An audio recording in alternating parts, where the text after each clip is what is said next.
오늘 처음 국회 소통관에서 기자회견을 가지게 되어 뜻깊게 생각합니다. 최근 조국 혁신당에 보내주신 뜨거운 성원과 관심에 깊이 감사드립니다. 더 빠르게, 더 강하게, 더 선명하게 행동하겠습니다. 먼저 지난 주말 윤석열 검찰 독재 정권의 무도함을 다시 확인하는 일이 일어났습니다. 바로 이종섭 전 장관의 해외 도피입니다. 이종섭 장관은 최상병 사건 은폐 의혹의 핵심 인물로 출국 금지 상태였습니다. 최상병 순직 사건에 대한 진상규명을 위한 수사가 진행 중인 상황에서 의혹의 핵심 인물인 이종섭 전 장관의 출국 금지 해제는 범인 도피죄에 해당됩니다. 이에 조국신당은 윤석열 대통령과 조태열 외교부 장관, 박성재 법무부 장관, 심우정 법무부 차관을 공수처에 고발하였습니다. 수사의 핵심 당사자가 백주 대낮에 떳떳하게 출국하는 일, 검찰 독재 정권이기에 가능한 일입니다. 핵심 피의자를 정부가 나서 도피시킴으로써 윗선의 책임을 은폐하겠다는 무도한 행태입니다. 조국혁신당은 즉각 고발장을 접수하였으며 끝까지 진상을 밝혀 법적 책임을 묻겠다는 점 다시 한번 분명히 말씀드립니다.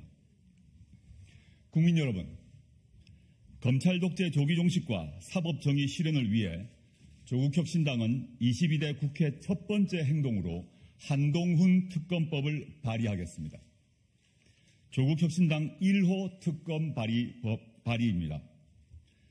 여러 범죄 의혹에도 불구하고 제대로 된 수사조차 받지 않았던 검찰 독재의 황태자 한동훈 대표가 평범한 사람들과 같이 공정하게 수사받도록 하라는 국민의 명령을 받드는 행동입니다. 국민 여러분이 아시다시피 한동훈 대표에 대한 특검 사유는 차고도 넘칩니다. 조국혁신당은 22대 국회 개원 즉시 정치검찰의 고발사주 의혹, 윤석열 검찰총장 징계 관련 의혹, 딸 논문 대필 의혹 사건 규명을 위한 특별검사의 임명 등에 관한 법률, 이른바 한동훈 특검법을 발의하고자 합니다.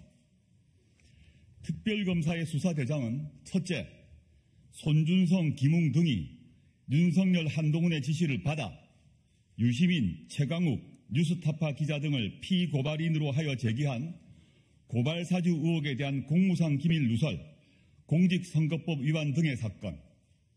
둘째, 윤석열 총장 정직 2월 징계 취소 소송 항소심에서 정당한 이유 없이 대리인을 교체하여 항소심 패소를 초래하고 나아가 윤석열 대통령의 이익을 위하여 상고를 포기하였던 의혹에 관한 직권남용 및 직무유기 사건 등 사건.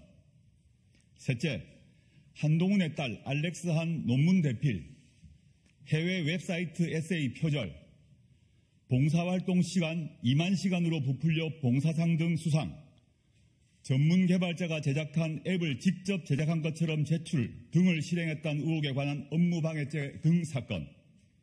넷째, 앞선 세 가지 의혹 등과 관련된 수사 과정에서 인지된 관련 사건 등입니다. 법은 누구에게나 공평해야 합니다.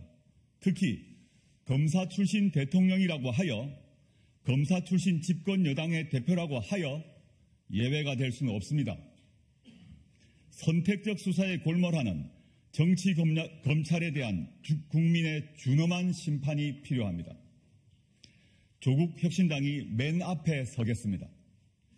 오늘 조국혁신당은 국민 여러분들께 한동훈에 관한 고발사주 의혹, 윤석열 검찰총장 징계 관련 의혹, 딸 논문 대필 의혹 사건 규명을 위한 특별검사의 임명 등에 관한 법률을 발의하겠다고 약속드리며 이 특별검사 임명에 관한 건이 국회에서 통과될 수 있도록 22대 국회에서 총력을 기울이겠습니다.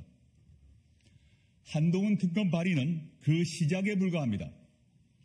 대통령이 나서서 관건 선거를 일삼고 끊임없이 야당 대표의 먼지를 터는 일에만 혈안이 된 윤석열 검찰 독재 정권을 심판하고 국민이 승리하는 그날까지 조국혁신당은 더 빠르고 더 강하고 더 선명하게 행동하겠습니다.